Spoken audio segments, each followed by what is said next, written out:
We live in a vast sea of energy. Everything, every atom, every subatomic particle is in constant motion, spinning eternally. Even in the cold, dark, absolute vacuum of empty space, there exists what new physics is calling the quantum vacuum flux. It is the ether of the ancients, the life force energy of metaphysics, are the random fluctuations of this vast field of potential in which space and time are embedded.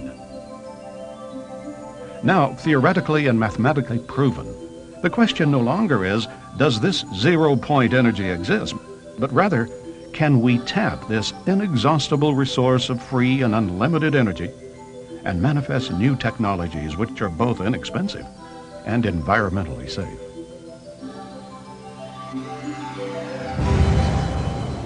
One thing is certain. If we continue on the course of rapidly burning fossil fuels and relying on nuclear fission, the future of our civilization is in grave jeopardy. We're at a critical juncture where the ravages of industrial pollution and radioactive waste have exceeded the carrying capacity of Mother Earth. Our finite reserves of oil and gas will be completely exhausted by the year 2025 at the present rate of consumption. Large corporate and governmental self-interest ignore this pending crisis and resist change to the status quo. The question must be asked, is this the kind of world we want to pass down to future generations? Emerging on the frontiers of science, a pioneering breed of theoretical physicists and inspired inventors are challenging the way we think about harnessing the unseen forces of nature. Despite ridicule, lack of funding, and outright suppression, they are confronting an outmoded classical worldview and ushering in a monumental scientific revolution. In this program, you will witness the groundbreaking work of tireless inventors and visionary scientists who may hold the keys to true energy independence for every person on Earth, from Nikola Tesla to the reality of cold fusion and beyond. Join us as we present Free Energy, the race to zero point.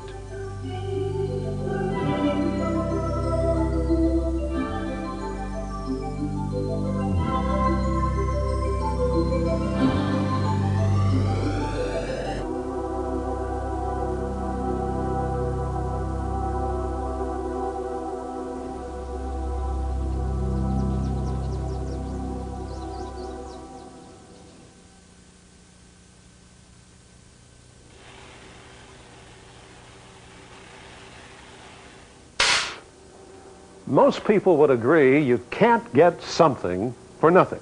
There's no such thing as a free lunch. And yet, we get our oxygen free from the air we breathe. We get sunlight free, and water, that used to be free until bottled drinking water came along. But what about energy? We've always had to pay for that, whether it's wood or coal, oil or electricity.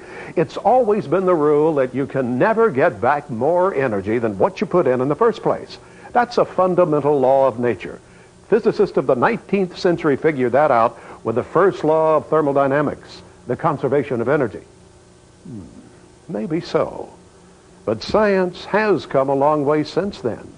And laws? Well, there's never been one that hasn't been broken.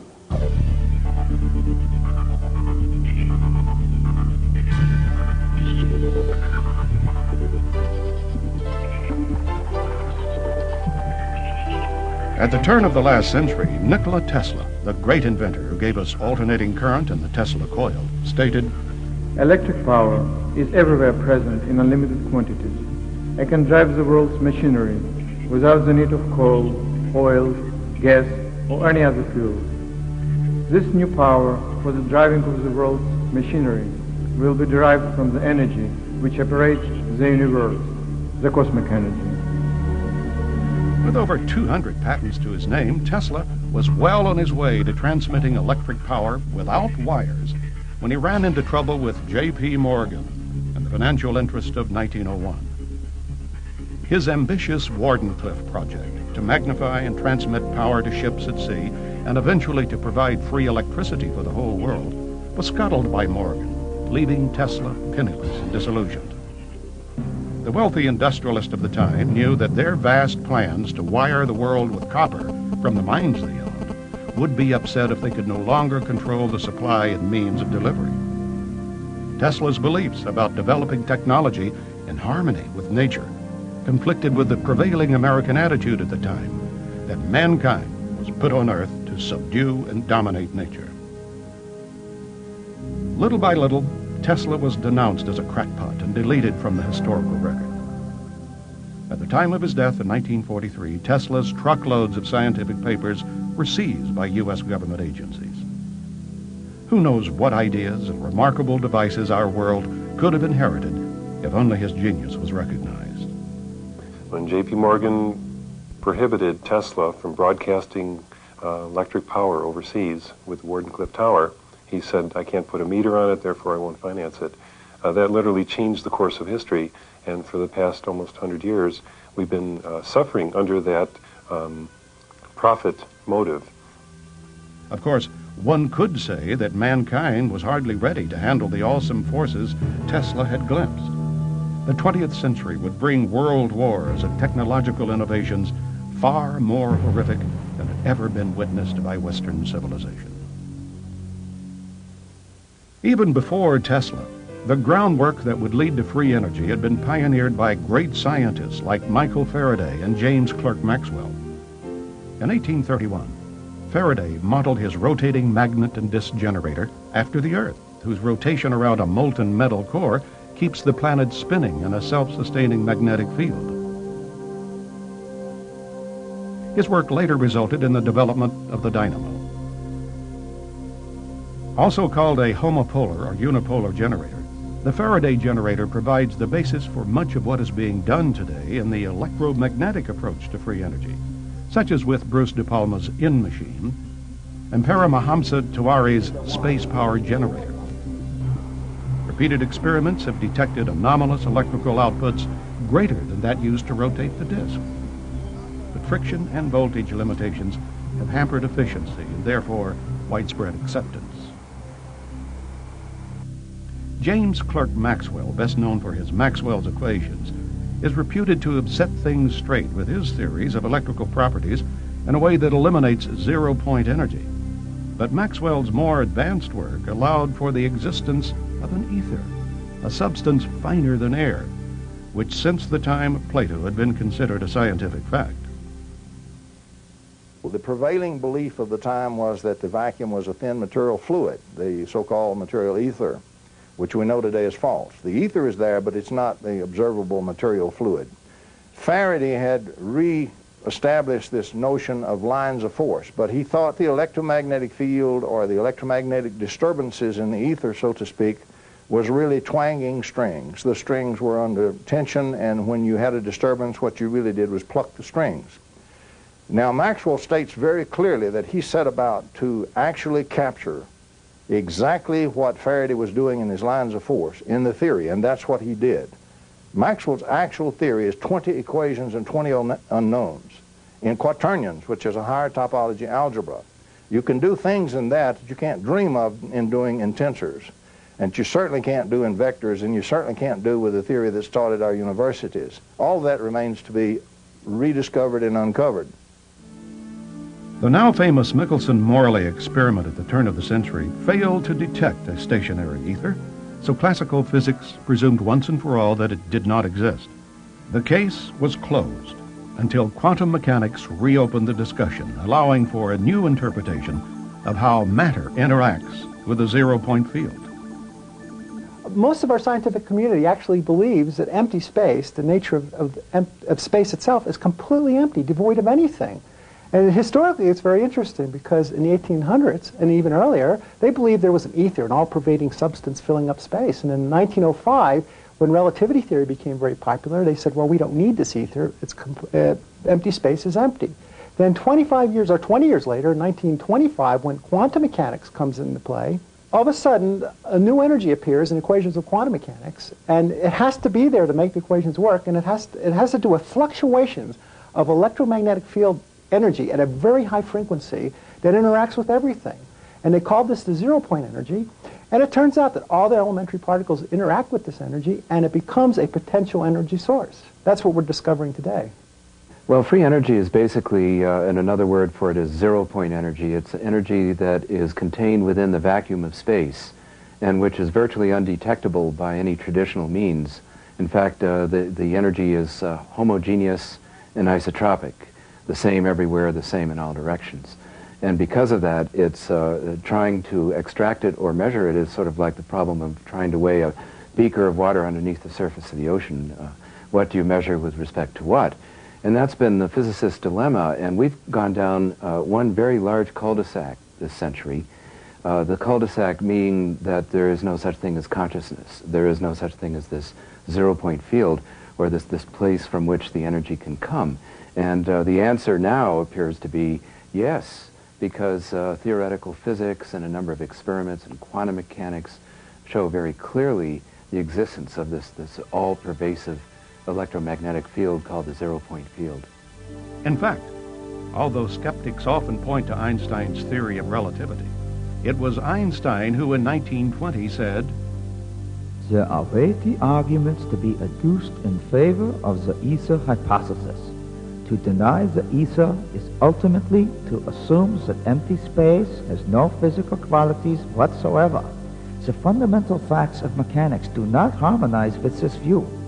According to the general theory of relativity, space is endowed with physical qualities. In this sense, therefore, there exists an ether. According to the general theory of relativity, space without ether is unthinkable." The term vacuum has been used in several totally different senses. Some engineers use it to mean you just pump out all the air, and that's called a vacuum, and that's vacuum technology. That's not what we're talking about. We're talking about empty space-time. We know today, for example, the Lamb shift in quantum mechanics showed that this exchange of energy between the vacuum and the charged particles is in fact real and generates real effects. And you can measure it, and he was given the Nobel Prize, Lamb was, for doing that kind of measurement and showing it in the physics literature. So we know it's real. Experimentally it's detected. The Casimir shift, for example, shows clearly that it's there, and it does generate energetic effects in your actual materials. It turns out that in the modern view, the modern quantum mechanical view, if you apply that knowledge that's been gained there, what you find is that the vacuum is fiercely active. It's a fierce energy flux and going in all directions at all times. The energy density of that, as estimated by various physicists, is extremely high. For example, in 1 cubic centimeter, if you could take the raw energy in that cubic centimeter and condense it into mass, divided by c squared, you would have more observable mass result from that than our largest telescope can see in the observable universe and all the stars and planets today. And so the energy that's there is extremely dense and extremely fierce. This drives everything that we call physical reality, from the quantum level right on up to the observed level in the observed world that we live in. Everything is energetically driven by the vacuum.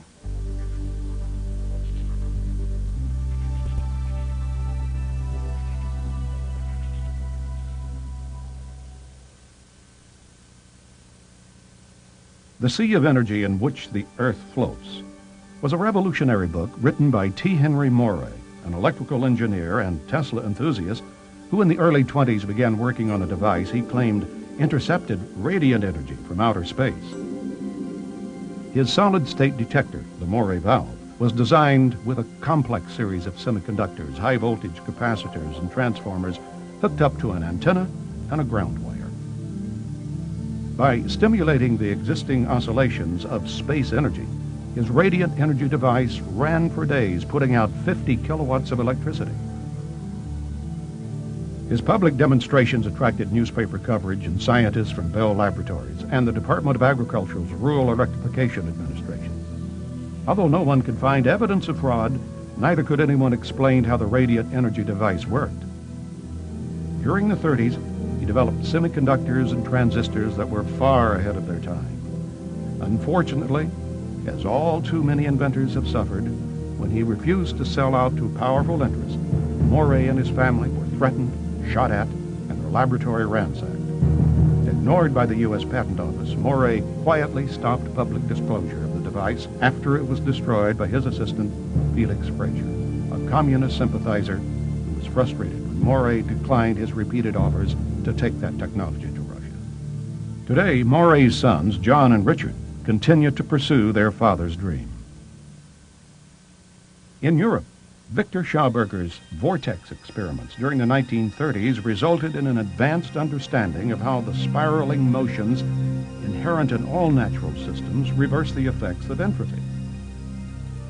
By studying the properties of inwardly spiraling water, he created an implosion generator that concentrated electrical charge. Victor Schauberger is one of my heroes who talked about a possible science based on the inward motion rather than the let's explode everything, break it up and study the atom by breaking it up into the little pieces. Let's study the atom by looking at how it wants to move naturally in a spiraling motion. And the same with everywhere you look in nature. Schauberger's ideas became widely known before World War II when he was coerced to work for the Nazis on exotic discs that resembled flying saucers, as well as his energy generator. In 1958, he traveled to the United States, where he was told he could manufacture his devices. But he was duped into signing over all of his rights, and none of his inventions were ever developed. Returning to Austria, he died a bitter and broken man. Visionary philosopher, artist, and scientist Walter Russell's contributions to the understanding of energy are significant, even though ignored by mainstream academia. Russell's revised periodical table of the elements, based on a spiral, predicted many unknown elements and isotopes like plutonium and deuterium. His cosmological theories about the mystical nature of reality challenged physicists to think in terms of energy, light, and matter as one substance.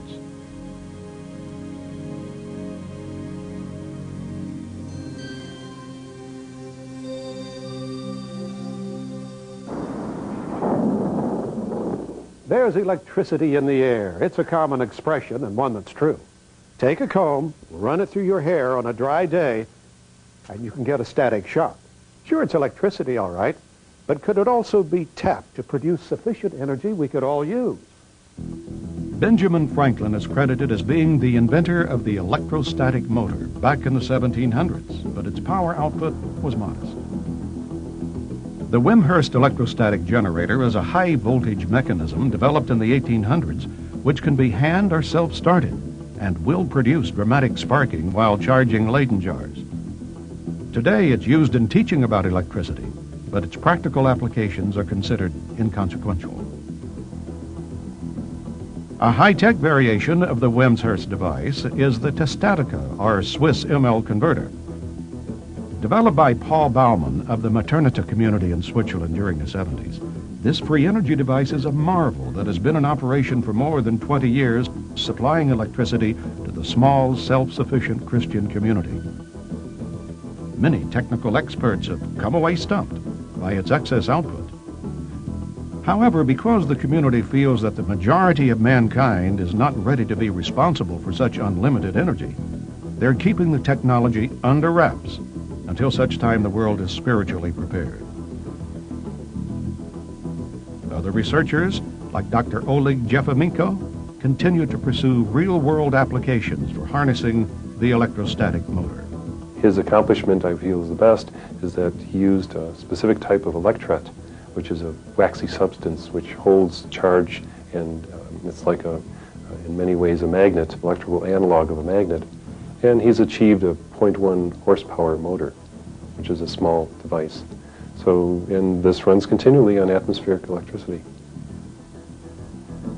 Like the homopolar generator, the electrostatic motor is based on the dynamics of our Earth environment. As with wind and solar power, they offer real, sustainable alternatives that, with only modest gains in efficiency, could contribute to the replacement of our current dependence on fossil fuels. Are we clever enough to learn from the clues our planet is providing?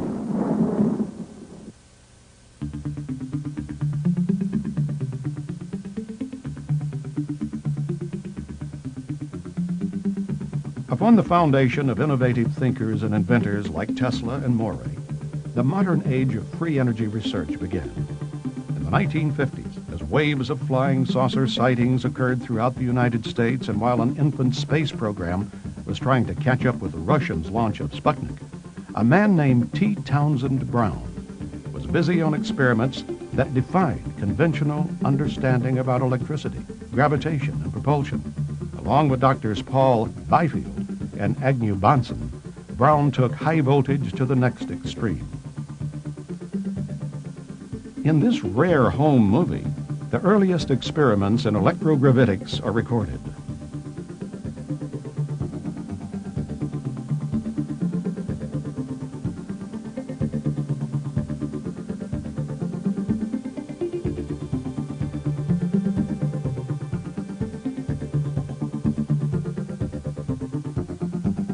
By using high voltages over 20,000 and up to 200,000 volts, Brown discovered that highly charged capacitors would exhibit a noticeable thrust in one direction.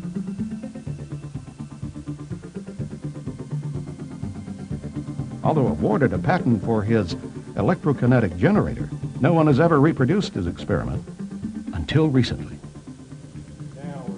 Larry Davenport, shown here demonstrating his replication of Brown's electrokinetic apparatus, explains.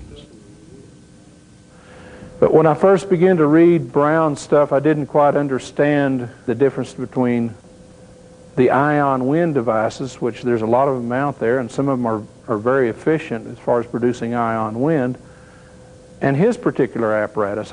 I finally decided to do Brown's work in 1994. I looked at his device. I'd tried several different things, and they hadn't worked, and I thought, well, Brown is supposed to be the pioneer of this, or so the people that make the claims in that get the patents, they always refer to his name, so I thought I'll go back and I'll try to do this. Getting it balanced was real important. His method of propulsion specifically was using the charge separation, high voltage charge separation on a vehicle. He found that circular craft were better for that application than winged craft.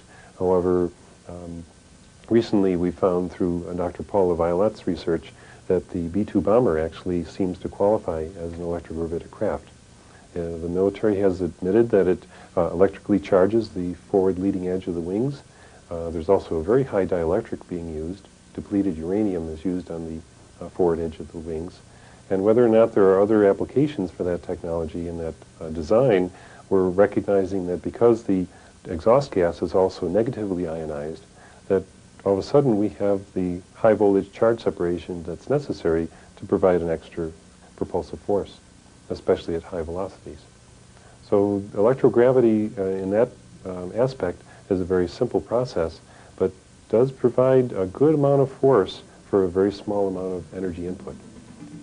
As with many other promising inventions developed during the Cold War years, the National Secrecy Act prevented scientists like T. Townsend Brown from commercializing or even publicizing any technology which could potentially be interpreted as having a military application.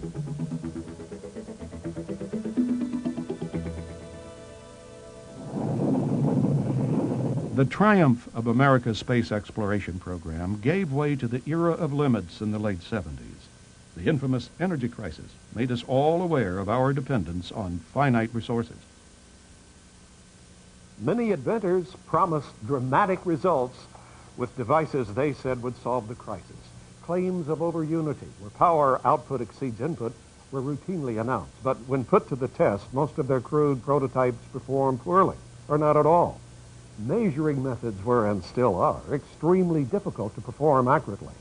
The few that did achieve modest gains in output were dismissed by mainstream academia and denied patents. And without patent protection, investors have no financial incentive to lay out the millions of dollars it takes to mass produce and market these devices, no matter how promising the technology.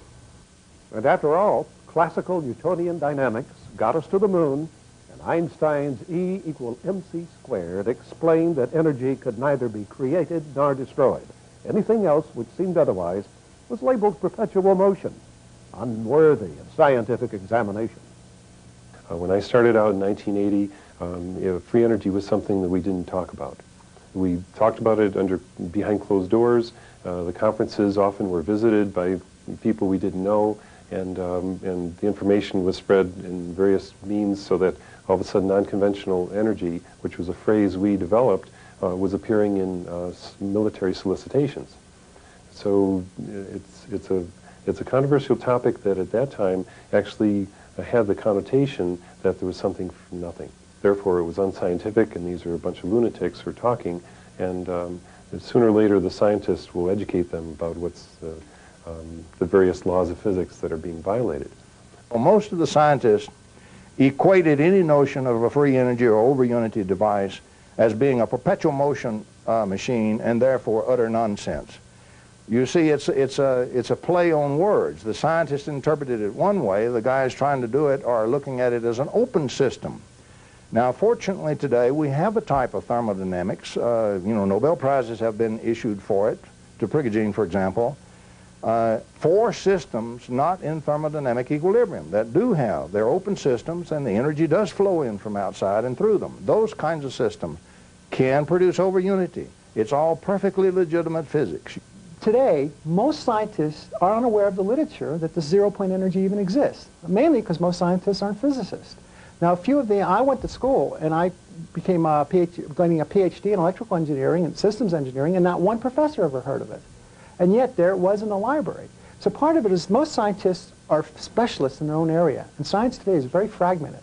Now, for those that know that the zero-point energy exists, they may argue, well, it's random in its nature, and therefore it can't be tapped as an energy source. But very recent work in thermodynamics by Ilya Prigogine, who won the Nobel Prize in 1978, shows how this energy could become self-organized if the proper systems conditions could be fulfilled. And that's what's happening in some of the experiments and some of the inventions that are tapping this energy and producing anomalous energy. Another resistance is the physics community, especially, that really know about this energy, realize if you could tap it, everything would change. The nature of physics would change. The most important foundation of all physics would then be the quantum energy that's embedded in space. And really, we don't understand it. And it's extremely mathematically difficult to do computations in it. And it turns out it's probably going to be the basis of string theory in the future. And therefore, what seems to be nothing will actually be understood as a field effect, as a tapping of energy that is already available but can't be seen. Even the radio waves, for example, the television set is a good example. If you show that to a primitive tribe, it looks like a magical box. But it's literally converting invisible energy in the air to signals and pictures. The paddle wheel in the river that's used to power a mill, grind corn, is a free energy device. So is a windmill, for example. What we mean is we are taking the energy from an external source and using it. So it's an open system, and the environment of the system is furnishing a flow of energy into the system, which the system is then collecting and using. Primary requirements: it has to be an open system, it has to have an external source of energy to furnish the energy that we're going to use, and therefore it's no more mysterious than a windmill. And now we're coming full circle and realizing that physics and metaphysics, that some of the notions of the 19th century, such as the ether and the vortex, are now being dusted off, and those ideas are being melded with modern experiments, plus quantum mechanics and so forth, into this magnificent synthesis of what I call sacred science, of a whole new science, a whole new physics in which consciousness reigns supreme, and where we don't have to follow any particular guru or a leader or anything like that, that we have everything we need in the universe. It's ours to have right now.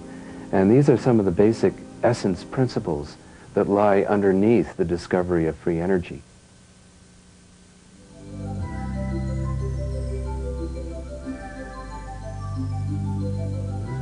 The force of inertia is known in mechanics, but until only recently, it had been considered too weak and difficult to harness for propulsion. According to some theorists, like Hal Puthoff, inertia, like gravity, is what occurs when we try to accelerate an object against the zero-point fluctuations in the vacuum.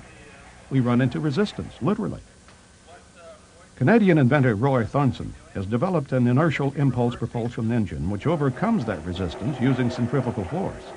It pushes against nothing and emits no exhaust, but it's been calculated to be 20 times more efficient than a jet engine.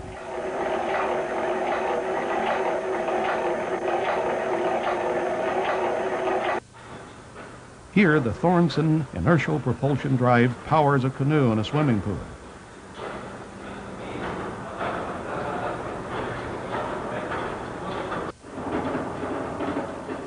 The motor, which is housed in a box, never contacts the water or air.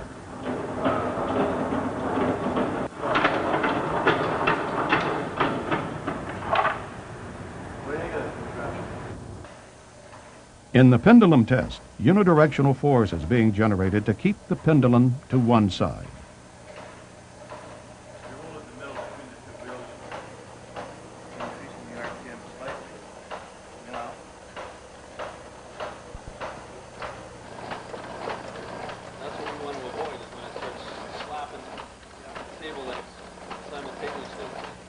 Whether or not we can demonstrate, as I have, with engineering analysis and models that will climb an incline, will pass a pendulum test, in other words, stay on one side of the pendulum consistently, and even power a canoe in a swimming pool, commercialization of that device is still a very difficult road.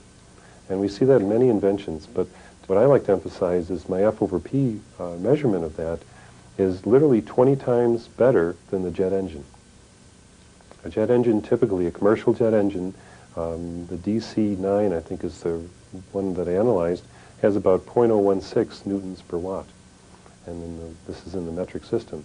Now, when we look at the Thornton, he's able to achieve 0.32 newtons per watt, literally 20 times better than the jet engine.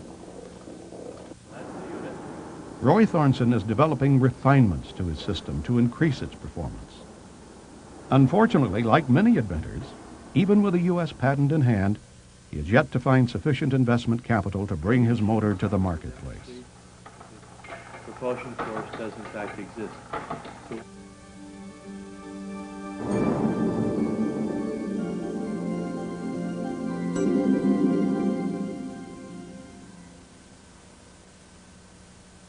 We've all seen these little toy gizmos that demonstrate lightning in a bottle. It's the electric phenomenon called plasma discharge. Various inventors, working independently, are coming up with some exotic combinations of gases, metals, and processes to actually squeeze excess electrical energy out of this phenomenon of nature. In 1996, Paulo and Alexandra Correa received the first patent for such a device called the Pulsed Abnormal Glow Discharge Reactor, the first of its kind to convert plasma discharge directly into electricity. This is a standard Utah inventor Paul Pantone has developed what he calls the GEAT fuel processor, a plasma generator similar to a supercarburetor that actually appears to run on 80% water and is entirely non-polluting. This device replaces the carburetor and exhaust and combines them as one unit, whereas this end of it acts as a miniature refinery, allowing the engine to run on everything from battery acid and water mixed to crude oil right out of the ground. This is Angola crude, a 39.5 gravity.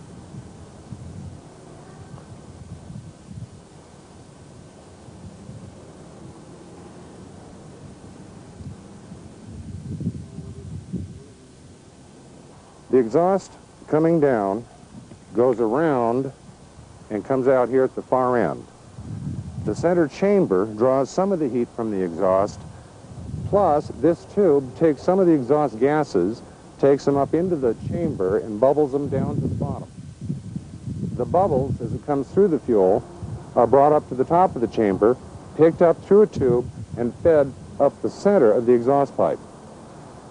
While they're being fed up the exhaust pipe, they are in a vacuum, and there's a heat exchange which occurs. This process has been argued a few times to be either a plasma field, an electro field. We do know that it does have a slight radiation, which is not alpha, beta, or gamma, and we do have x-rays to show that whatever is coming from the unit does get affected different from stainless steel than the regular steel. Go.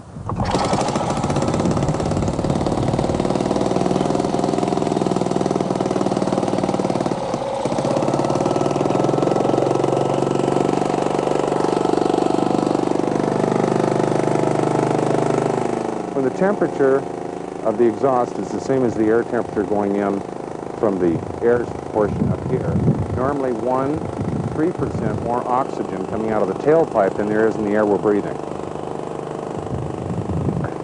And no carbon at all. Carbon vanishes. I wouldn't say vanishes, I would say transmuted into some other substance, a lighter element, because we have an abundance of lighter elements here that are not explained from down here. But during the heat process, there are molecular changes. After running this engine from 1983 until now, and many times we had it running 8.5 hours a day, we have never had to change the spark plug, change the oil, or clean it. We have taken the head off 3 times to inspect the inside of it, and it's been spotless. What we have here is the Pantone Geet device fitted to a Ford 2300cc 4-cylinder engine. As you can see, we have a see-through container here which holds the fuel. As the engine is started, air is drawn in by vacuum through the fuel and bubbles the fuel, the vapors of which are drawn off here. They travel down this hose into our reaction chamber. They go up the reaction chamber and return back out here to be taken into the engine through this tube. This is our air filter, and this tube is connected to another valve, which are controlled by this linkage, operating the air intake and the fuel intake. This is the valve that controls the return air going through this tube into the bubbler.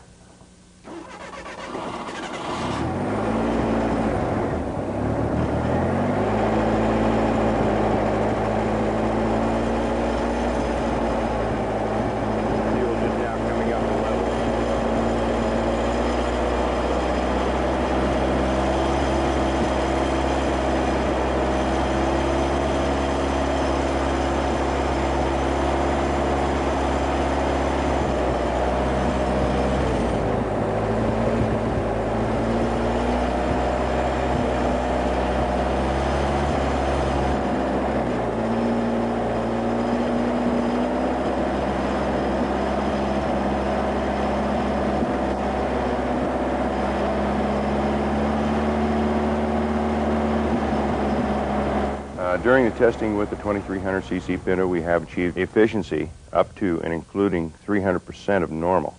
If this engine normally got 20 miles to the gallon on the highway, you'd now be looking at 60. Our load tests and whatnot have not been completed, but we feel very confident that there's not going to be a power problem out there that wasn't. I witnessed the demonstrations by Paul Pantone, and I was astonished by the claim of ability to use any fuel or water, including mixed with oil and so forth. It's similar to something that's validated already by Gunnerman, that's being used in the state of Nevada at the moment. However, this is an even more shocking claim, because it appears that it is truly, if it's correct, and if it can be validated, he seems quite open, it appears that this may be yet another process which does some kind of transmutation of elements. He claims there's no carbon coming out of the exhaust, which would be unthinkable for putting a hydrocarbon fuel in, even if it's mixed with water. You have to get carbon out, and he's claiming that there are no CO or CO2 emissions from this, and there appear to be none visually. That is, there appear to be no soot particles coming out of the exhaust. So I hold out some hopes for this. So our demonstration units that'll be going out to about 25,000 stations between now and the end of the year or early next year are being retrofit as we speak now to include our system in the exhaust pipe and our injector body here with standard equipment that normally is supplied from the factory so that we can get it out to the public as quickly as possible. After being rejected by dozens of U.S. manufacturers, Pantone now has contracts with several major foreign countries. Recently, several U.S. companies have decided to take a second look.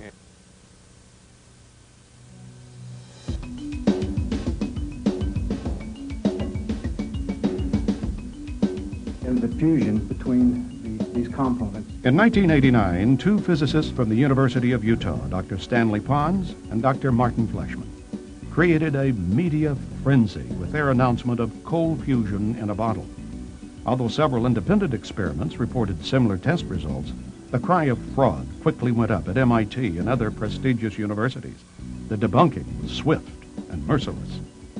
Throughout the history of science, anytime there is something that is very threatening to the established ideas, such as Galileo's revelations through the telescope and his idea, following on others, that the Earth goes around the sun, not vice versa, continental drift, all sorts of claims that ultimately became validated, the initial reaction of science is to say this is nonsense and to reject it and not even to look at the data. And I would say that the cold fusion and free energy or new energy phenomena are so threatening to the underpinnings of modern physics and chemistry and all other sciences that you get the expected intensely negative reaction. The real story about cold fusion is that it never died. Soon after the announcement in Utah on March 23rd, 1989, hundreds, thousands of people all over the world, scientists and engineers, began to try to replicate the Pons and Fleischmann experiment. And positive results kept coming in. Of all manner, including the energy, the excess energy, far more out than in than could be possibly explained by any chemical reaction or any previously stored energy. The unfortunate situation was that the U.S. Department of Energy masterminded a bogus panel of so-called experts, many of whom were biased from the start against the subject. They came up with the expected answer within 3 months, and they ratified it within 6 months, even as the evidence continued. Those physicists, nuclear physicists that have been working with hot fusion, the tokamaks, this type of thing, they have a monstrous amount of evidence that shows exactly what they expect to have happen with nuclear reactions in this hot gas plasma. They believe, and it's a good first guess, that the nuclear reactions that would occur in a cold fusion cell should be the same. Well, Mother Nature doesn't always accept our predispositions to belief. Therefore, Mother Nature says, this is a different environment, these are different reactions, and hey guys, start studying a little harder and find out what's going on. The problems that occur in evaluating a cold fusion device have not been so much, does it work, but does it work every time? And many scientists are of the opinion if it doesn't work every time, then there's something wrong. Basically, the problem has been in the preparation of the metal. Now, this is particularly true in the heavy water experiments of Pons and Fleischmann. Certain materials will just absolutely close off the effect of the cells. Other things, they're finding additions will promote the effect. So there's a lot of study going on in that area. So over 200 laboratories in over 30 countries have replicated or advanced or had successes in various types of cold fusion devices. The Patterson Power Cell of Clean Energy Technologies of Dallas, Texas, is one of the most spectacular devices in the cold fusion field. It also happens to be the first device that has a United States patent, which is also very important. It got it almost by accident, since there are hundreds of patent applications that the Patent Office is rejecting. What this cell is it's very similar to the Pons and Fleischmann concept, except it uses tiny little metal-coated beads with either nickel, palladium nickel, or even sometimes just nickel, and ordinary water, not the heavy water, which Pons and Fleischmann started with. And it does produce, with a flowing stream of this liquid, or electrolyte, with just a little bit of lithium sulfate salt mixed in it, it produces spectacular energy. In fact, in one experiment, they turned the power off completely, and the cell continued to produce 20 watts of power, unmistakable, for at least 14 hours, and my understanding is that could go on for a number of days longer. The typical power ratios of this kind of a cell it's very robust, totally repeatable, is anywhere from 10 to 1,000 to 1. Okay, when you have even a tiny bit of input power. They've had to go over 1,000 watts with only a watt or so input electricity. Clearly, these cells can be made to self-sustain, that is, continue by themselves. Dennis Cravens is an independent scientist who has done first-hand research studying the effects of the Patterson power cell. The important thing is, notice over here, total excess energy is usually in the megajoules range. If you run through a chemical calculation of how much metal you have in there, about 20 milligrams, turn the crank, how many moles is that? How much? You assume about 100 kcal per mole for you chemist types of a typical energetic reaction, if you can think of one. We can't think of one, but if there was one, you maybe get 32 kcals if you burned all the metal. So we are 3 or 4 orders of magnitude more energy out of the system, integrated energy out, than if we were burning everything chemically. If you do the calculations, you'll find that you can't get there. It's more likely that a few percentage of them are in the millions of electron volt region.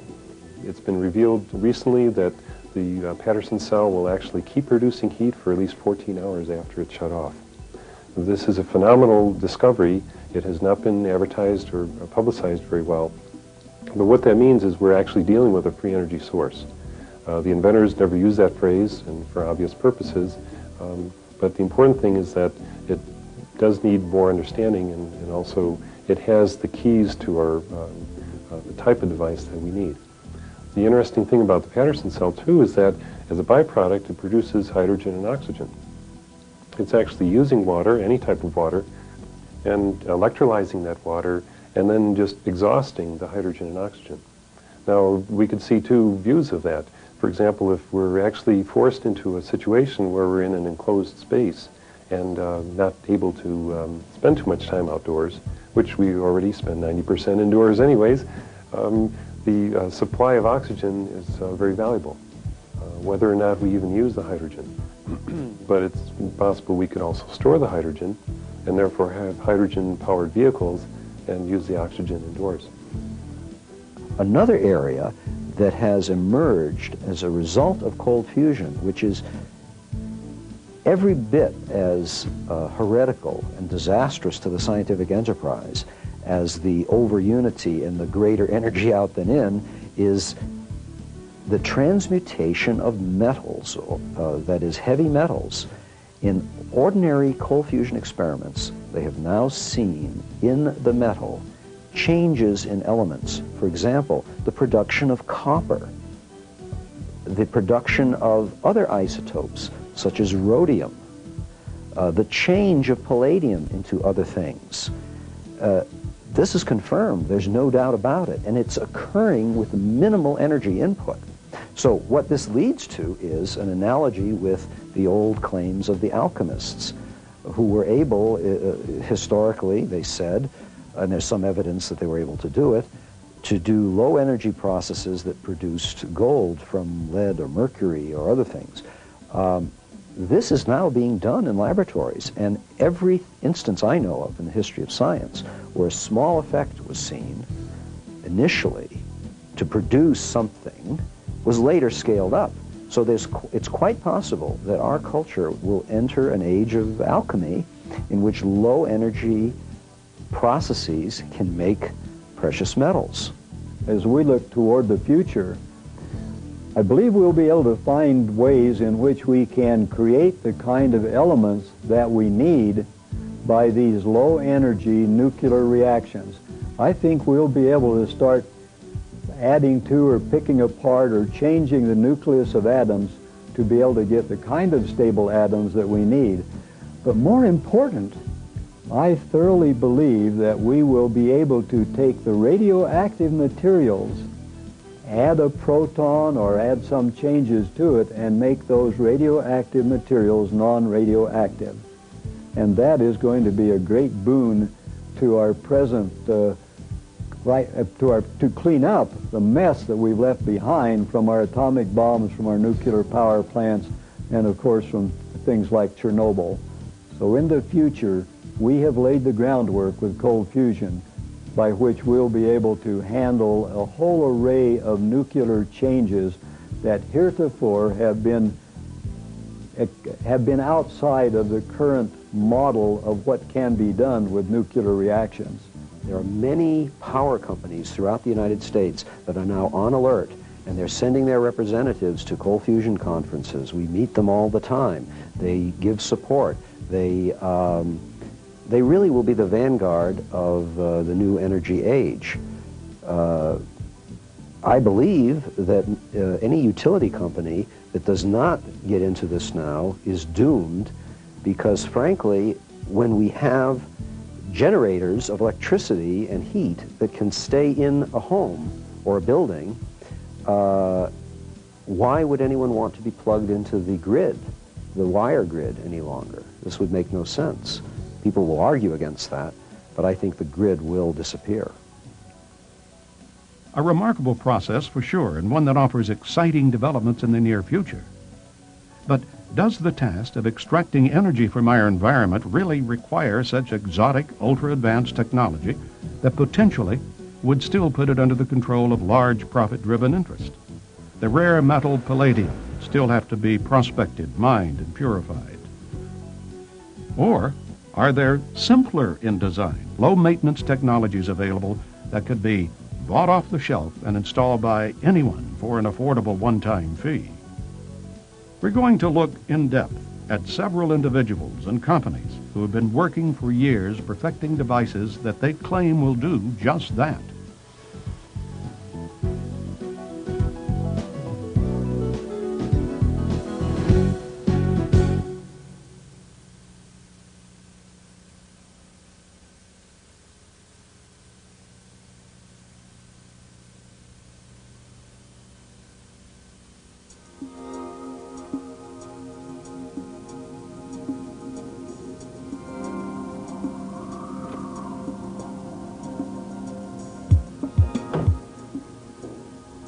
No one person in the free energy field has been as determined and persistent as Mississippi inventor Joseph Newman.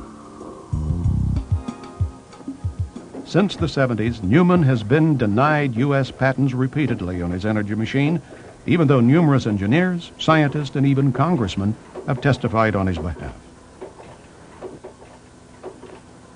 In 1968, I invented a bike that would get a wheelie. And I used an 80-pound flywheel that I had built and took a positive clutch out of a 30-horsepower motor, put it above the axis of the back wheel. A kid would get up on it, build up inertia in that 80-pound flywheel. He'd engage that positive clutch. Immediately, the front end would jump up off the ground. It'd leave black streaks on the pavement about that long, and kids' eyes would get as big as a silver dollar. They were just ecstatic over it. But I had heard the word that a gyroscope was a stabilizer. So I went to the library, got a book on gyroscopes. And when I started reading the mechanical characteristics of a gyroscope, the question that had dogged my mind for 3 years, how did that current know which direction to go? And why was it when you went parallel you'd get nothing? I saw the laws of a gyroscope match that exactly. If you study the laws of a gyroscope, if you take this little gyroscope here, if I can spin it up, you can see that it does, but I think every kid knows it's true. Now, if you pivot that one direction, it goes one way. You pivot the other way, it goes the other way. If I turn it around 180 degrees, now if I push it up, it goes the opposite direction. Push it up, it goes the opposite direction. If I go parallel, it does not pivot. As long as I maintain a parallel position. That's exactly what happens when you move a conductor through a magnetic field. You push down on it, the current goes in one direction. You push up, it goes in the opposite direction. You turn the magnet over 180 degrees, everything will reverse. You push down parallel to the lines of force with the copper wire, and you get nothing. It told me that the energy in a magnetic field was a gyroscopic particle. Now, I didn't care what the rest of the world was saying because they couldn't answer my honest question. It was obvious to me the energy in a magnetic field consists of gyroscopic particles. It is the mechanical essence of Einstein's equation of E equals mc squared. It moves forward at c and it spins at c. That's Einstein's equation of E equals mc squared. It only occurs when you get atom alignment in material. I don't care if it's conductor or iron, what it is. When the atoms align, the magnetic field will appear, come outside the boundaries of the material, and gives you a running river that you can tap into. And what I'm going to show you is an energy technology that's going to totally change your life, that the status quo power brokers have been fighting, and I'll show you the history of it. They didn't want you to have it, but you can see for yourself that this works. And the part of this for you is to see it, is to watch these meters, because these meters are going to show you that there's more power in this system than flows from this battery.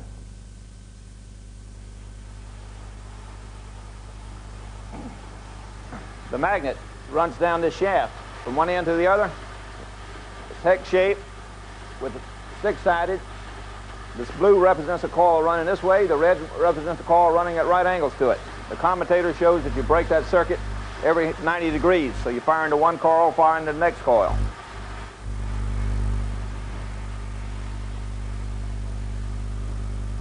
Now you notice this gets higher as it's running because the batteries start getting charged. Now this one's going from 200 up to 400. You see that there's more current being produced by this system than those batteries are capable of delivering, because batteries will not produce RF power. So the RF power must be coming from the motor. Now RF power is true power, and the way you know this meter only works by converting the heat, and the heat is converted into electricity because it runs through a resistor. It's a very accurate measuring device. So you're well over twice the current is flowing in this system than these batteries are capable of delivering. And the batteries cannot produce RF power. Now this is real power. It has to be coming from the system. It clearly shows that the energy output of the system is greater than the energy inputted into the system. And that's what I've been saying. That's what's more than 30 scientists who came to my home from around the world. Some of them came all the way from England, signed affidavits that the invention worked. The special master to the court, Mr. William Schuyler, who was a former commissioner of patents. He was an electrical engineer. The federal judge chose him, saying his credentials were superb. He looked at those affidavits and gave the men the credit they were due. He said the evidence was overwhelming, the invention worked, there was no contradictory factual evidence, and the patent office had knowingly not followed the formalities of the patent law. To us as an observer, we see everything as motionless. We see objects and they sit still, and everything in the shop sits still. And so we think that's, to us, again as to the observer, we think the natural state of our planet is non-motion. But when in reality you get down to the basic makeup of the atoms of this material, and you see that the natural state of the universe is motion. The unnatural state is what I have concluded is the lack of motion to the observer, because that's when it forms into something and becomes a solid mass that will be interreacted by other masses sitting close to it that causes it to sit still and not be able to travel because of its attraction. So we come along as the observer and we say the natural state of the planets and the universe is lack of motion. Just like we believe that so strongly, just several hundred years ago, we believed that the Earth was the center of the universe, and that we were everything, and they even believed that the stars, even back at Kepler times, was only like a cake full of raisins 3 miles thick, and the stars were little tiny raisins in it. And that was our bias and our prejudice based on what we saw, that everything should centralize around us.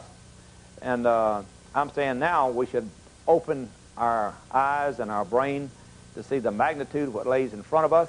Space travel will become a reality.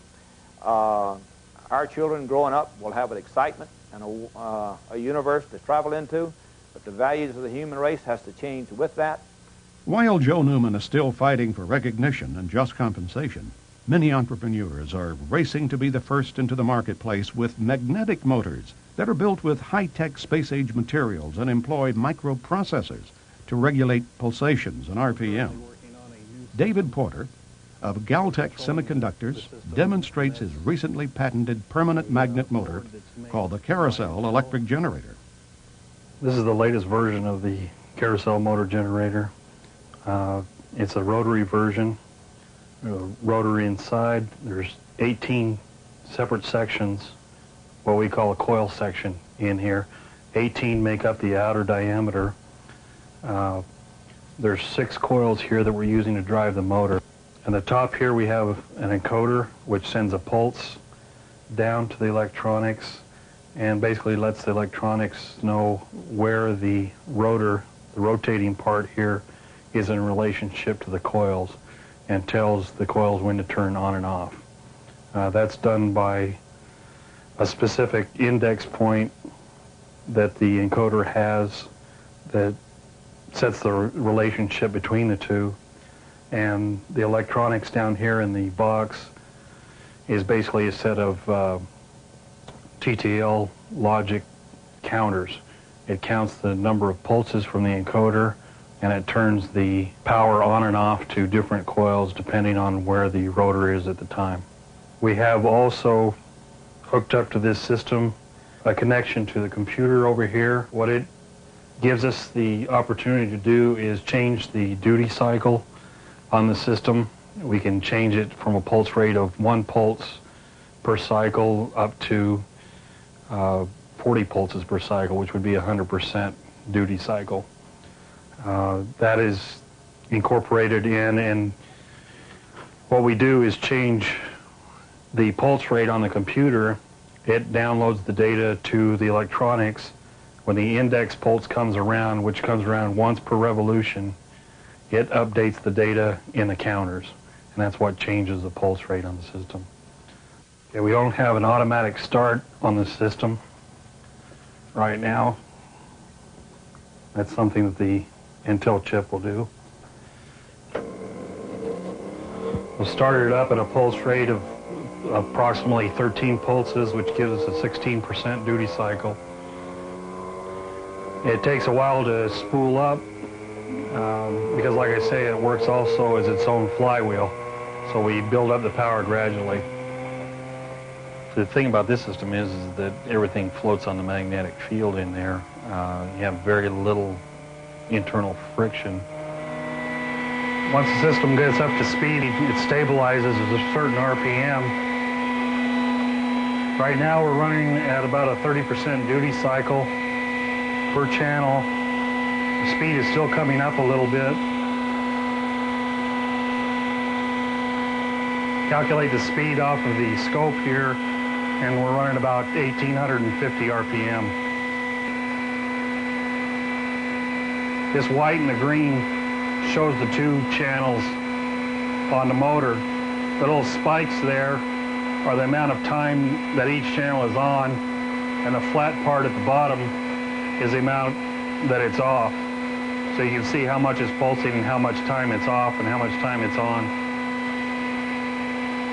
One of the analogies we like to use is it's like if you pick someone up and take them across the street, you use a lot of energy.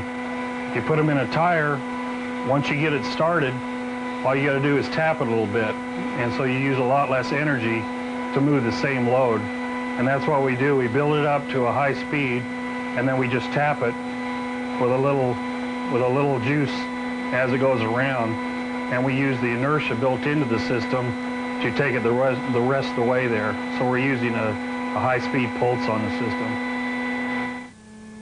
What we're doing is removing the energy from the magnet. The magnet has a specific life. They lose approximately 1% a year. So we're not actually trying to create energy from nothing. The system will not run forever. It's not perpetual motion. We use the amount of energy that is in the magnets. Once that energy is used up, the magnets can be taken out, they can be recharged. All we're doing is maximizing the efficiency of the electromagnetic flux density that's there to the production of electrical output. When will we be able to see free energy devices powering consumer products like this electric car? Well, they're already here, and you may be able to purchase one by the time you see this program. In Oklahoma, where oil has been king for over a century, inventor Troy Reed has been busy in his shop constructing rotating magnetic motors that he believes will soon revolutionize how we get around. And it does work. This is a new prototype of the magnetic motor, and if I can explain a little bit about what you call a magnetic field. All magnets, the big old wooden prototype, has a system. As the motor went over, it had a tension to jerk over like that. If you take this motor here and you take your finger and rotate it, it doesn't have that jerking in it. So what I've done, I got rid of the crankshaft. I've got rid of the injectors, and the system in this motor here, as you crank this motor up, and like you do the other one, the motor will start running, and what I'll do, I'll energize it on this motor here. If you can see these amp gauges over here, this will come, when we get it up to about 150 volts, we'll unplug it and we'll turn the light on. If you turn this around where you can see this side here, all the working parts is behind this system here, operates from a little computer. Takes just 5 volts. It's 150 volts. What we're going to do, turn off all the switches, make sure there ain't nothing plugged into it. There's the plug. There's your 110 volts. Motor still running. You can operate this table plumb around. Still got energy running. Nothing tied up in the back of it. Nothing on the floor. Rotate around, still running electricity. So we're looking, hoping this time next year that you'll be able to use it in your home. So that's another. And what's good about this, you're talking about electric automobiles, this right here can set it in the back of an electric automobile and generate electricity and charge batteries up in a car.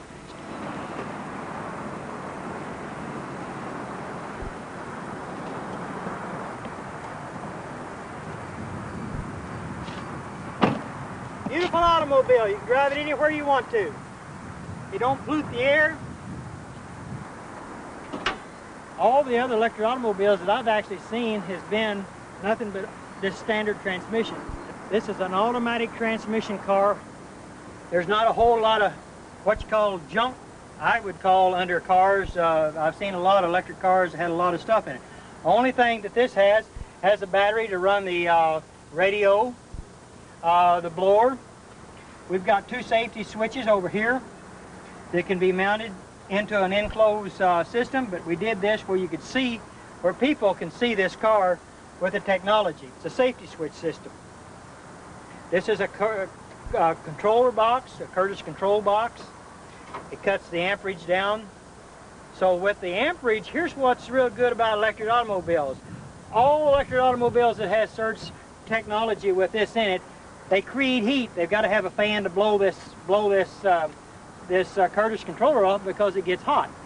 We don't want that to get hot. We want to stay that cold, because once it stays cold, you save on all the computer chips that's in this controller. So that means you can go farther, longer, and you won't have no problems.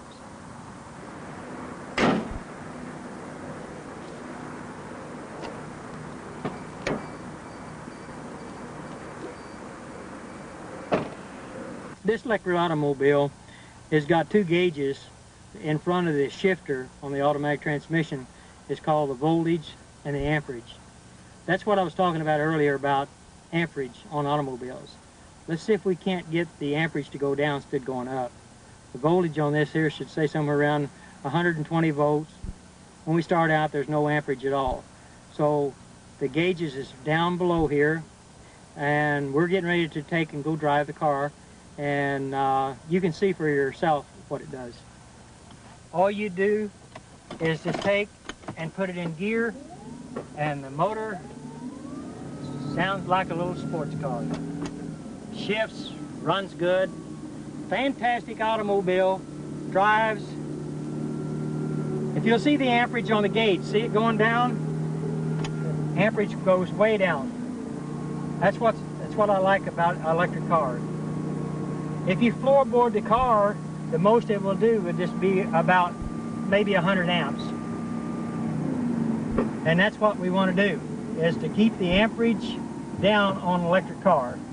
So it'll go anywhere really anybody wants to go. If you want to take a trip, you don't have to worry about it going and go plug it in the house, because it's called the surge technology. It's a beautiful automobile, and I love it, and I put a lot of hard work in this car, and we're going to make it. No oil, no gas to fool with. And the technology is here. It's going to be here. It's going to go. It's going to work beautiful for the whole world, for mankind. See you around. This is your future, people.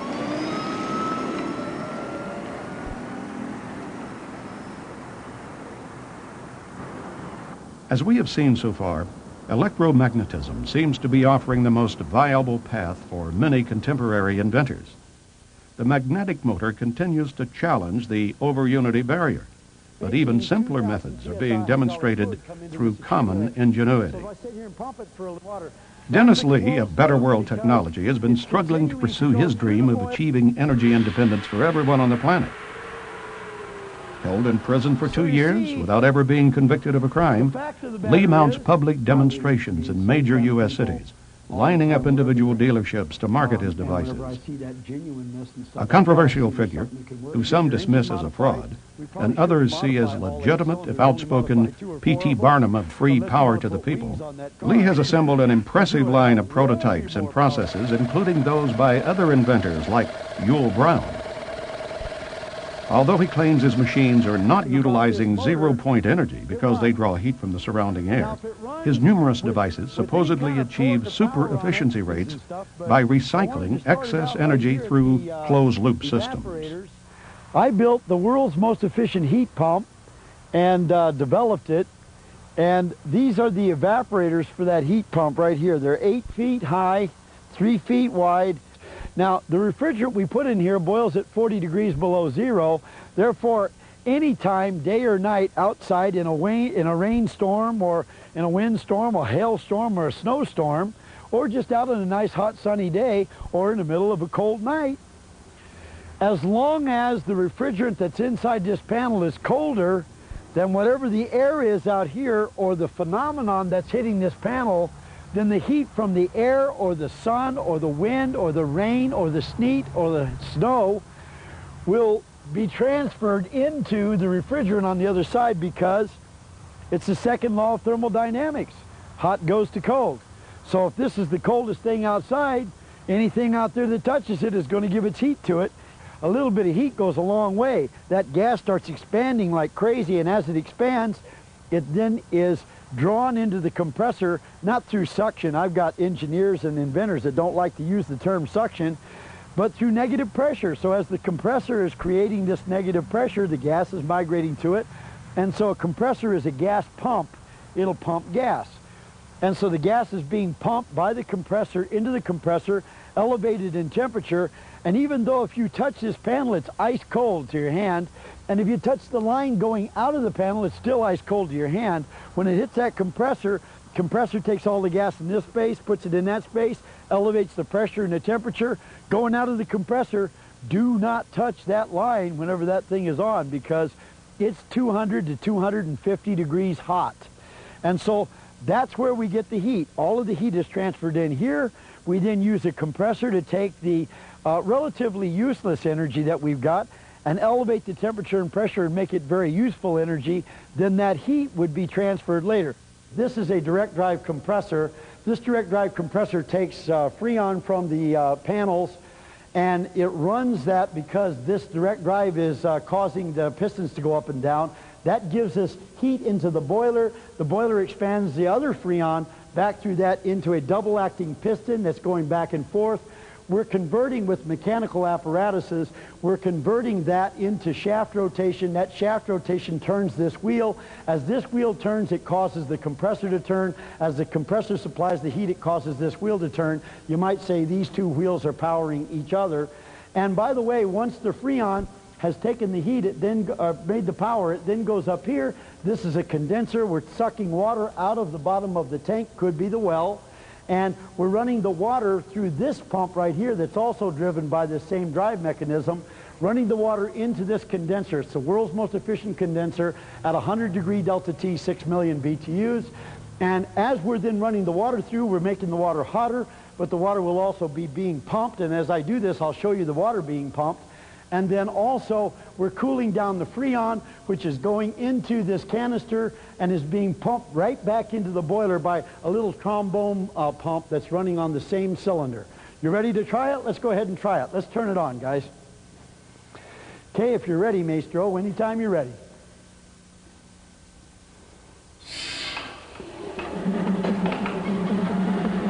Okay. So it is pumping water from energy taken out of the air, and we'll light the lights too from excess energy. So the lights are being lit from excess energy from the air. They're pulsing.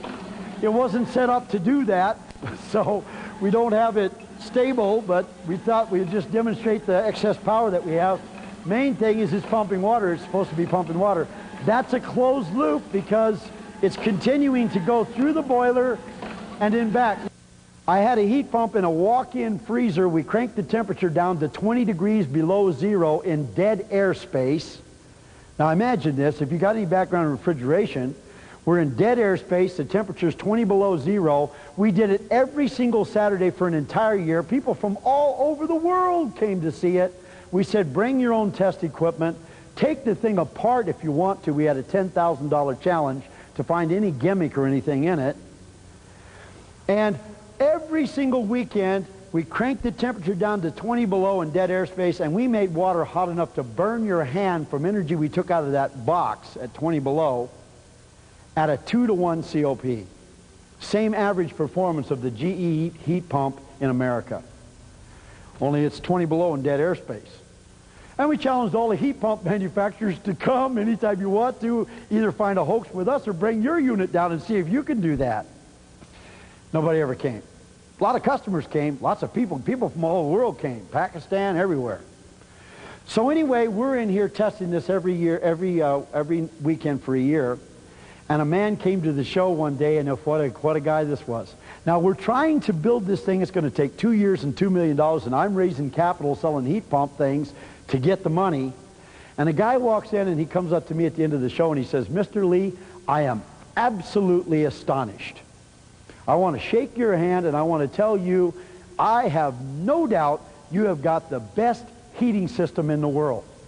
Yours tops everything out there from solar all the way down the line. You did it. But you need to know me. You know why you need to know me? Because I have built the world's most efficient heat engine, and you have got the world's most efficient heat source. He says, if we got together with our two technologies, we could become the most dangerous men in the world. I thought, wow, I've never been the most dangerous man in the world. I've kind of wanted to be. And so, you see, this man's name was Dr. Fisher. Now, this guy proved that they built the steam engine wrong.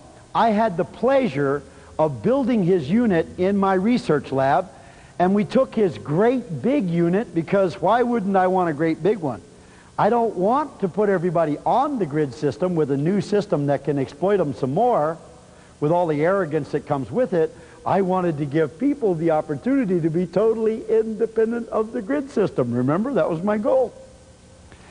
So we took the big one we had and we scaled it down into a model not much, a little bit smaller than this one.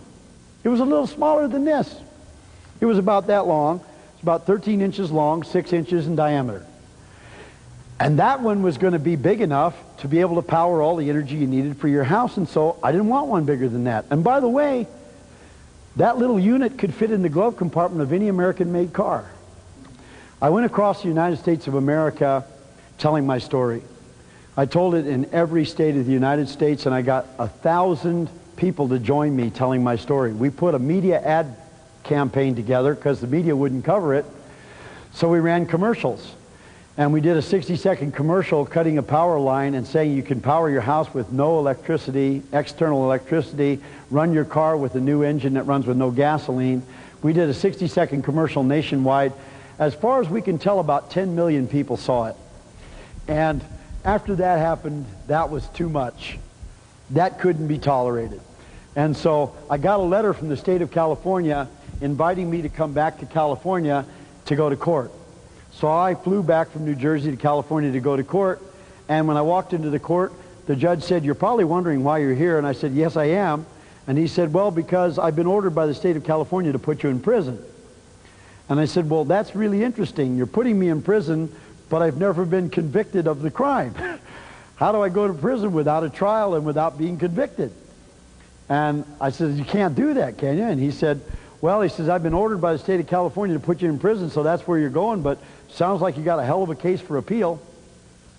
That, by the way, is a quote, and I do have the transcript. I walked out of prison 2 years ago, and now we have rebuilt our whole national network of distribution of distributors. We're in every state of the United States. We're in every major county of the United States. We have people now who understand exactly how the government works, exactly how the big boys work, exactly how the energy companies work, and we've got it all figured out. And we've got far, far, far more technology than we ever had in 1987. We got a lot more money than we ever had in 1987, and we're about to rock your world.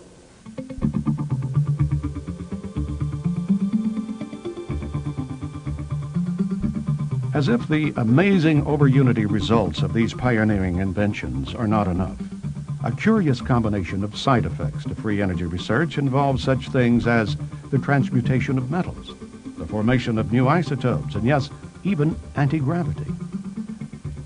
Levitation effects from spinning magnetic disks conjure up images of UFOs hovering in midair. British inventor John Searle has led the way along these lines, but his technique is not the only approach. The remarkable works of Canadian inventor John Hutchison has drawn widespread attention from businessmen and government scientists since 1979, when he began using ultra-high electromagnetic frequencies to transform matter in some very unusual ways. It has come to be known as the Hutchison effect.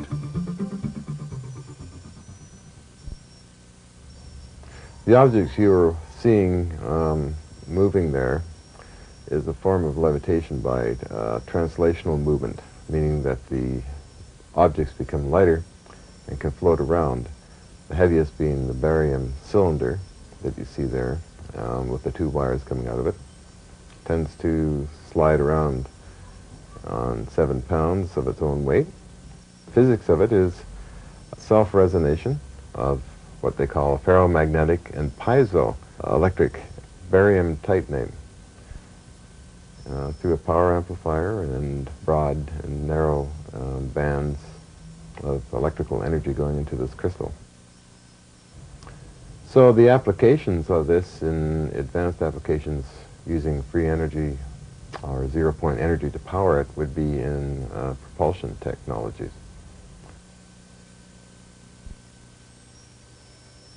This is a crystal converter unit that I made about a year ago to see if the principle worked, and indeed it seems to work to this day.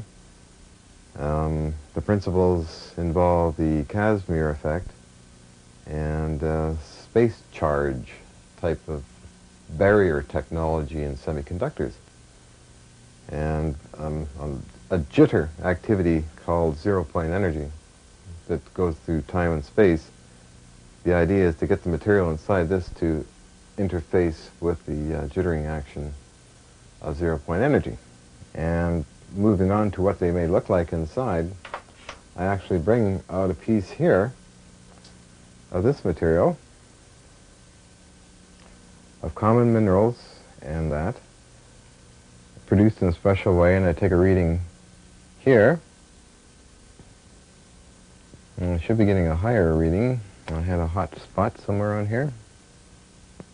I have here almost a ½ volt, as you can see. As one can see, there's no batteries in this or anything else except just crystalline material with different configurations. And this is a steady state. It's always that, and has been tested up to a year's time and under stress tests also. So, which made me decide to then, of course, mount the same material in cylinders. Different cylinders, of course, there are different mixes in there, and I found that that some of the cylinders are not as powerful as this material here, or this very tiny one here. Actually, this has more power than this large artillery shell unit here. And what I want to do, of course, is to demonstrate it in the sense of it making actual power. And that means to turn a small motor. Okay, I'm attaching this to the base here. Another lead to the top, and it should spin, which it does. So you have basically this kind of material powering motors. Of course, it's a very small motor at this time, but scaled up in larger amounts of material can power up to several horsepower if needed.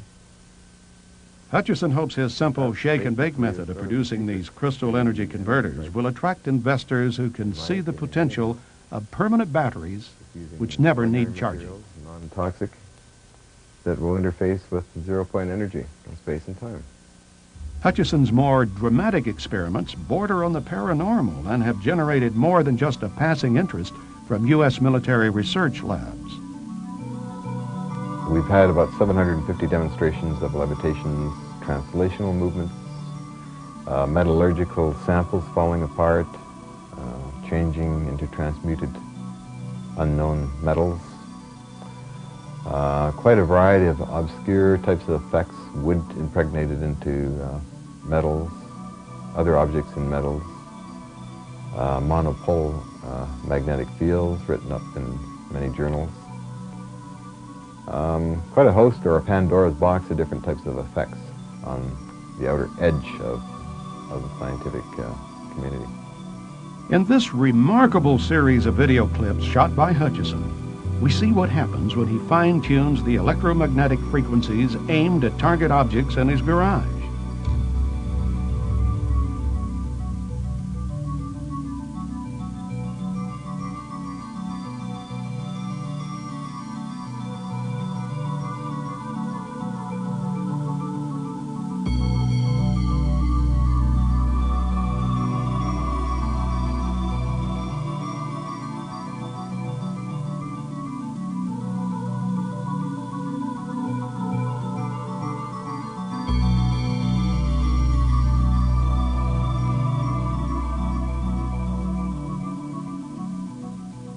On the subatomic level, I feel that there is a dimension shift activated by very conventional electrostatics, RF fields that I use, and Tesla waves that I use, that actually form a keyway that opens up another area of time and space that may activate the zero-point energy fields and interdimensional reactions, let's say, to gravitational waves and time waves, or chronons, if you wish.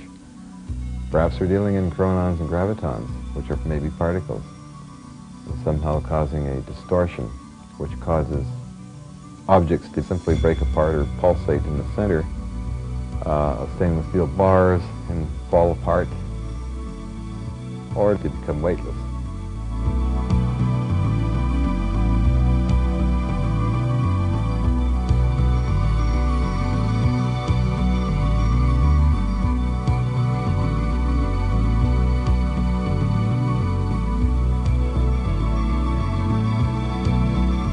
Here, ice cream in a plastic cup.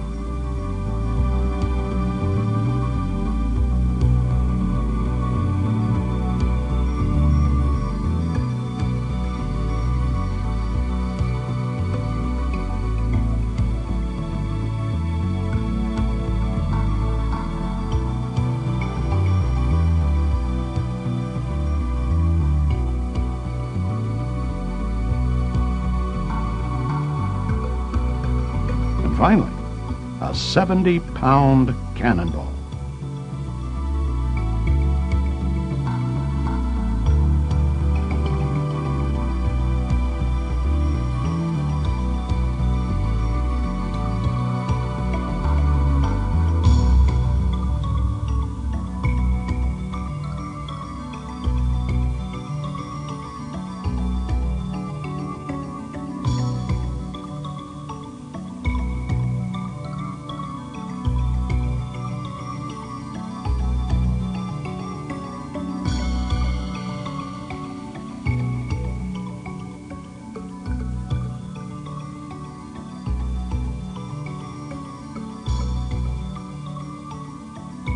what is interesting and also frustrating about his invention is that he's using a combination of Tesla coil and Van de Graaff to produce a very disruptive and lifting experiments, which in one case, for example, actually lifts a 19-pound bushing toward the ceiling just from electromagnetic fields. Now, when we analyze that, we find that there's position versus time graph that we can plot, and also the velocity versus time. But when we actually analyze the acceleration versus time, it's an increasing straight line. So we're forced as scientists to admit that we have a third derivative effect, which, for my mind, actually lends itself to an anomalous new force, which I call hyperforce, because we have to take a derivative of that to finally get a flat, straight line, a constantly increasing acceleration. So the Hutchinson effect has been used as a benchmark for a comparison to many other high voltage propulsion devices. Electrogravity, in other words. Now that we've witnessed the awesome potential of these revolutionary new energy sources, some interesting questions begin to surface. What are the consequences to the environment, to the very fabric of space-time itself, once we begin harnessing these little understood forces on a planetary scale? Remember the promise of nuclear energy, that electricity would be too cheap to meter? Are there downsides to tapping free energy that we may not be able to predict until it may be too late? We have effects which can get down now into the very fundamental thing that drives everything, the mind stuff, the connection of the mind to the body and everything. For example, if you were to generate extreme pulses, extreme powerful pulses of this so-called scalar potential stuff with the hidden internal stuff, if you jerk that or hard enough, you jerk the normal smooth flow of time stream, and what you really do is you snap the body loose from its mind connection. You jerk the two loose from each other.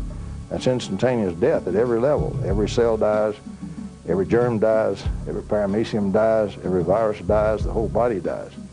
So obviously, if you're going to try to think of energy in those enormous amounts, you're going to have to be extremely careful. You can't do that just willy-nilly without risking terrible effects from it. So there are some limitations that will emerge on this technology. There is a danger, however, that you may tap too much zero-point energy, and then, of course, these things would heat up and explode, which has happened a few times with these devices of mine.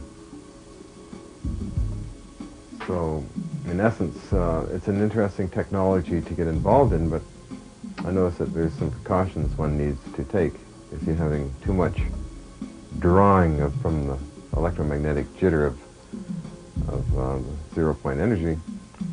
You're going to get a minor meltdown. And I had to clean this area out here once because of a minor meltdown. Would a new energy source be dangerous, for example? I would say, of course, you have to respect it. I mean, it's energy, so therefore, it's always potentially dangerous. It's double-edged. And I think it would take a healthy respect to investigate it. One should be cautious, and that's very reasonable. I've heard some good things. I've heard there could be health effects. There could be good effects as well as the potential for detrimental effects. I think it's like anything else. It's energy. It could be used for good. It could be used for bad. It's up to us.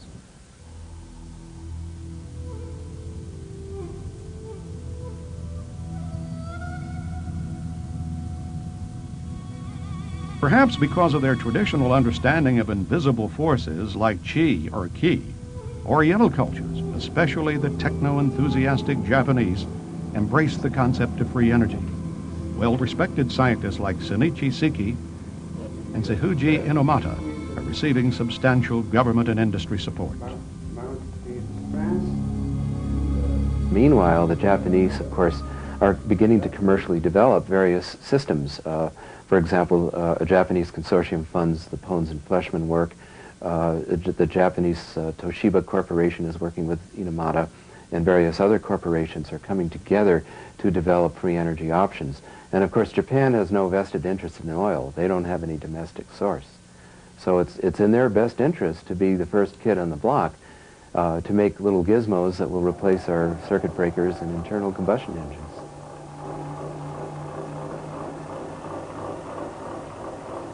To understand this machine, you need, mind change, paradigm shift in yourself, So far, physics, ordinary science, consider only material world. But we should think another world, as an unseen world. And we should recognize that unseen world and material world is connected. This energy comes from the other dimension.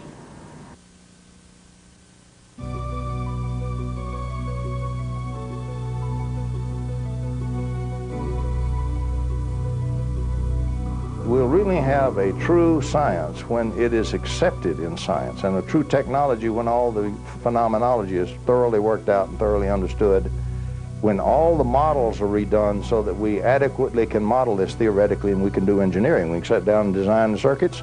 They'll work every time. We'll have components on the shelf we can buy, assemble, and they work. We're not at that stage today. We are at a stage today which is the birth of the baby. We're not at the stage where it's already a teenager running around playing baseball on the baseball lot. We're at the birth of the baby, and the birth is very difficult because it's opposed by so many interests. The orthodox scientific community still very adamantly oppose it because they think that it's nonsense. They think that it's this old idea of perpetual motion in a closed system, creating energy from nothing. And that is nonsense. You can't do that. There are very strong and very powerful economic interests in the world, probably the strongest economic interest in the world, which are adamantly opposed to it. Can you see what this does to the oil-rich nations? Can you see eventually, can you see what this will do to many things? Now, actually, what it'll do, you'll phase the oil. Petrochemical industry won't go away. You still need the oil for the materials that's in it and the chemicals. And so it'll be more and more petrochemical industry rather than keep burning and wasting the oil and putting all the pollutants in the biosphere. So many things will readjust. It's going to wrest control from a lot of the great wealthy control barons who now dominate largely the economic world. And their world is going to change. Now, what you're going to see, I would predict, and we'll see if history bears this out, when those barons really realize that this stuff is for real and it can be made to work, and with the internet and with free publishing and computers and everything, they can no longer contain the information. And it's very embarrassing to keep killing the inventors. They stopped that about 15 years ago. At some point, you're going to see an overwhelming availability of funds become available. When the funds become available, the scientists will change over into it because they go where the money goes. They're bought and paid for, simple as that. You can't do research unless you got the funds. You cut off the research grants, professor gets without a job. He leaves the university. And so science is simply bought and paid for in this country and much of the world. When the money goes, the science will go to it. Now that will put the sharp young graduate students on it finally with some funds to do the experiments and work on their doctorates and so forth. You will have a very rapid assimilation and advancement of a totally new and extended electromagnetic science at the time. You get to a certain stage in scientific development, sometimes to stages where you're faced with problems and barriers and you sort of forced to rethink and go in different directions. I think we're seeing that one of those peculiar time periods in the history of science where we're going to overturn some cherished models, not too much, but make some changes, and they'll open the door to an enormous amount of new technology in electricity and magnetism, in nuclear reactions, in motor development, in battery applications, in space flight, perhaps in anti-gravity. I think there are, in creating scarce elements from plentiful elements, I think we have just reached a plateau now where the world's door is opening to, what, a millennium of new science? We're talking about real-life hardware. We're talking about experiments in science that are telling us beyond any reasonable doubt that we have technologies that will enable us to be free from the bondage that we now feel, free from some of these economic constraints that we've created for ourselves.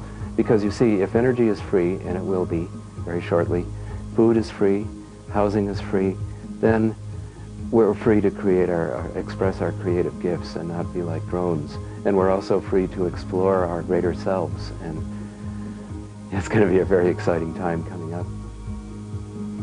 The future of the world, as seen by conventional thinkers, or even many far-reaching thinkers, is tame compared to what cold fusion and free energy is going to do. No aspect of human culture will be untouched by this energy revolution.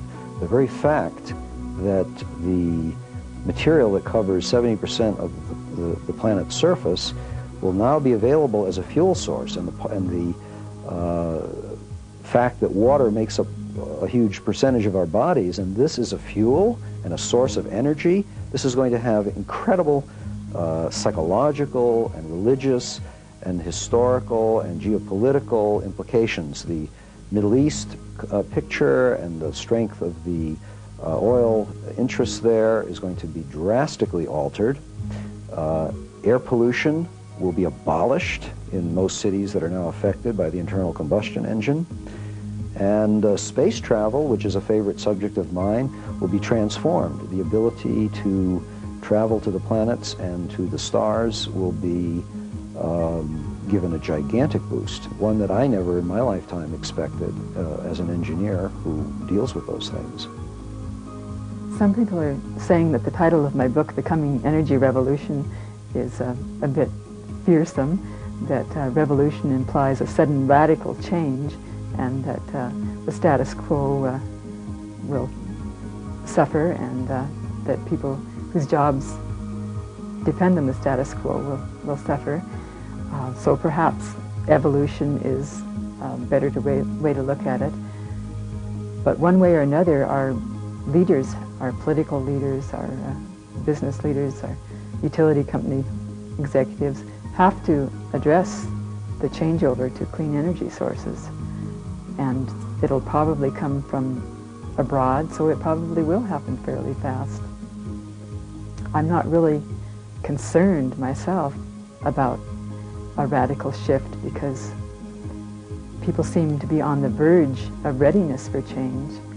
A lot of fear, but also some positive anticipation. And maybe it takes an unraveling of what we have to put together a cleaner, more sane world. Is mankind ready? Do we have the maturity to handle it? Are we giving matches to a baby? That's the question. Well, the first answer is we're kind of backing ourselves against the wall. If we maintain a status quo, we're doomed anyway.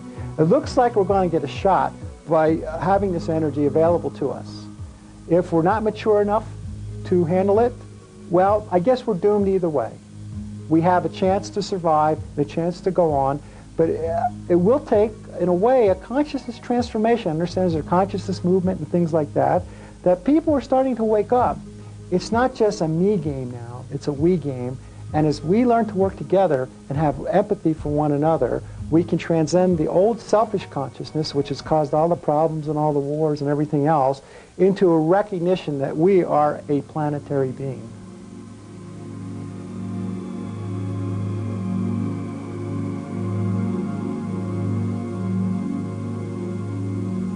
We've only been able to present a handful of inventors and their remarkable devices in this program.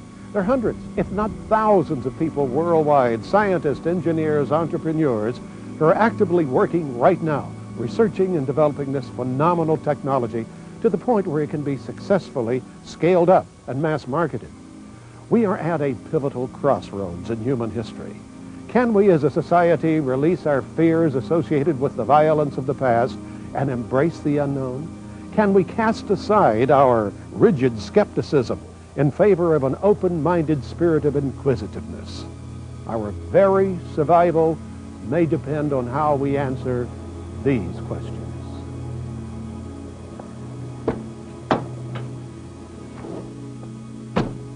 We hope we've given you enough of the necessary information with which you may base your future decisions regarding this exciting new field, one that will soon affect all of our lives and the very fate of our planet Earth as well. I'll see you at the finish line. The race is on.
If you were fascinated by the amazing technologies and concepts you've just witnessed, now you can get even more valuable information and details from the New Energy series. 5 full-length videos, 9 hours of in-depth conversations and demonstrations of free energy systems. Explore the worlds of inventors and theoretical physicists who are changing the paradigms of science. Volume 1 features Tom Bearden. In particle physics, any electrical charge is automatically a broken symmetry. Now what this means is there is a virtual photon flux, a violent flux exchange between the vacuum itself, which is filled with this virtual photon flux. Volume 2, John Hutchison. I feel that that is also true. I think the mind can act as also a cohere of frequencies and transmit them out, and then lock this doorway into space and time. This motor here drew 12.5 amps. Volume 3, Joseph Newman. This motor right here only draws 7.5 amps. And look at the size of the propeller. Look at the size of the propeller. Look at the size of the motor. Look at the size of the motor. Now this is exactly what I teach throughout my book. I taught it to Dr. Hastings. I've taught it to the world. That the larger you make the mass, then the smaller amount of power it will take and the more power it will produce. Volume 4 highlights Troy Reed. This is an old mechanical device. It's got 2 inner wheels on the inside and 2 outer shell wheels with magnets. They got 8 magnets on this side, 8 magnets on the inside here. Let's see what kind of torque we got at 75 psi. And Volume 5, Dennis Lee. Okay, here it goes. Maxed it out. So it went all the way off the end of this thing, 150 foot-pounds of torque. This engine. They're just $29.95 for each tape. Now the process or get all here, 5 for $119.95, a savings of $30. Place your order today. Call 1-800-795-TAPE, T-A-P-E. Or write to Lightworks Audio and Video, Post Office Box 661593, Los Angeles, California, 90066.